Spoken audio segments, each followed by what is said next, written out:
બહાર પાડી કે આપણે આ ઓલો મેં તમને દેખાડ્યું કે ઓલો ઘસવાથી અડવાથી વિદ્યુત પ્રવાહ ઉત્પન્ન થાય એ હવે જોજો આમાં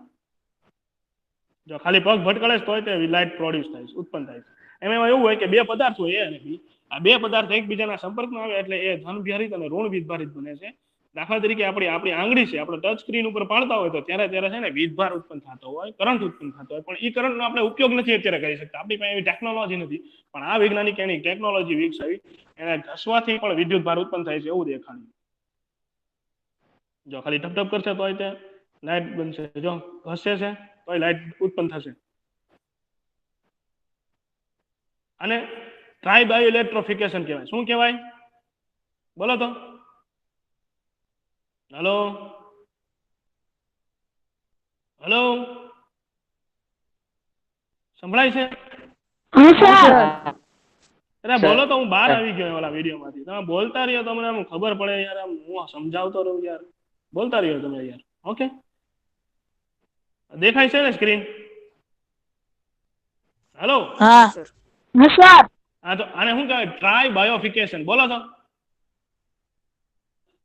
ટ્રાય બાયોફિકેશન બરાબર એ ટેકનોલોજી છે એની મદદથી આ લોકોએ બરાબર એ સિદ્ધાંત છે વૈજ્ઞાનિક સિદ્ધાંત છે એની મદદથી આ લોકોએ ઉર્જા ઉત્પન્ન કરી જો આવડો સ્ક્રીનશોટ લેવો હોય તો સ્ક્રીનશોટ લઈ લેજો લિંક નો ઉપર harvest the world's mechanical energy try bio electric generators એનો તમારે છે ને સ્ક્રીનશોટ લઈ લેજો અથવા રેકોર્ડિંગ કરી લેજો ઓકે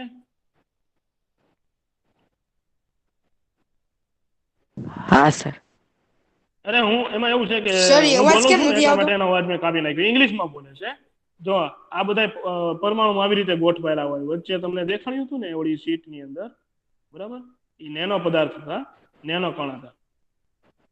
નેનો છે ને નેનો પદાર્થ એ આગલા ધોરણમાં આવશે 10મા ધોરણમાં 12મા ધોરણમાં જો ખાલી ફૂંક મારે છે તોય તે કરંટ પસાર થાય છે જો એટલે એ લાઇટ ચાલુ થાય છે સર આપણે એવું બનાવી શકીએ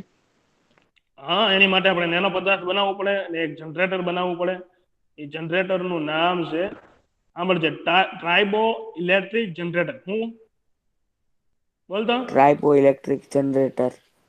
આનો સ્ક્રીનશોટ પાડી લેવાનો અત્યારે પાડી લે હા સર ખબર એક જ મિનિટ પાડ લો સ્ક્રીનશોટ પાડી લ્યો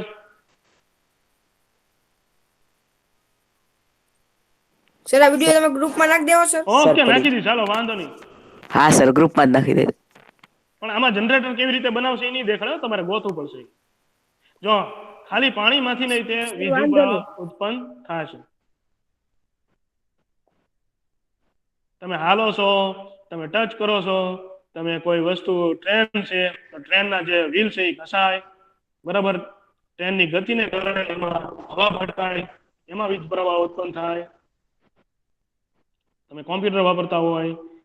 બરાબર એવી રીતે વિદ્યુત પ્રવાહ ઉત્પન્ન થાય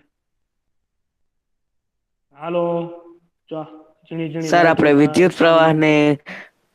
કેદ કરીને રાખી શકીએ આપણે જ્યારે યુઝ કરવું હોય ત્યારે એક બેટરીની રીતે હા કરી શકી એ રાસાયણિક રીતે જ થાય બીજો કોઈ આપણી પાસે રસ્તો નથી હો ને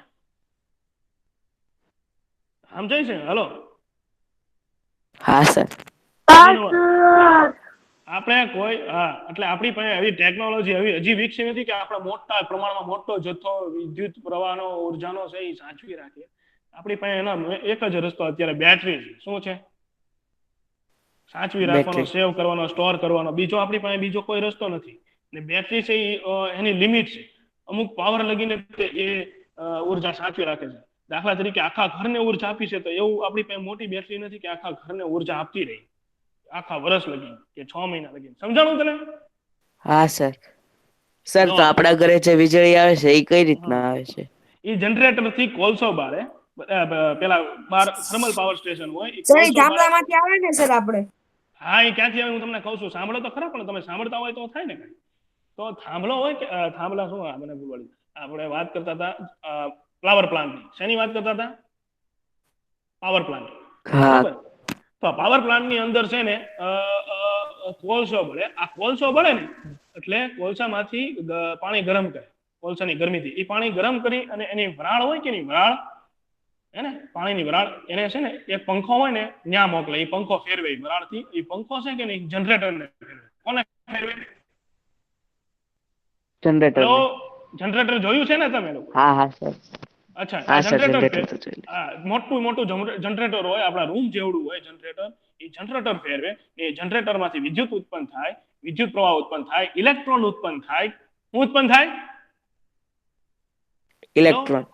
આ ઇલેક્ટ્રોન ગતિ કરીને થાંભલા મારફતે, મોટા મોટા ટાવર મારફતે આપણા ઘર સુધી પહોંચાડે છે. સમજાઈ ગયું? હા સર. હા, ને સમુદ્રના આ જો સમુદ્રના મોજામાં આટલી બધી ઉર્જા રહેલી છે. મારી સ્ક્રીન દેખાય છે ને તમને? ના સર, પાછું ઓલું અડધું મોટું આવી ગયું.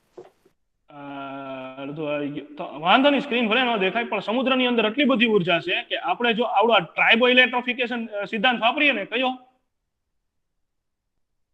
ટ્રાઇબો ઇલેક્ટ્રોફિકેશન સર. ફિકેશન. તો આપણને દુનિયામાં, આપણને આખી દુનિયા છે ને,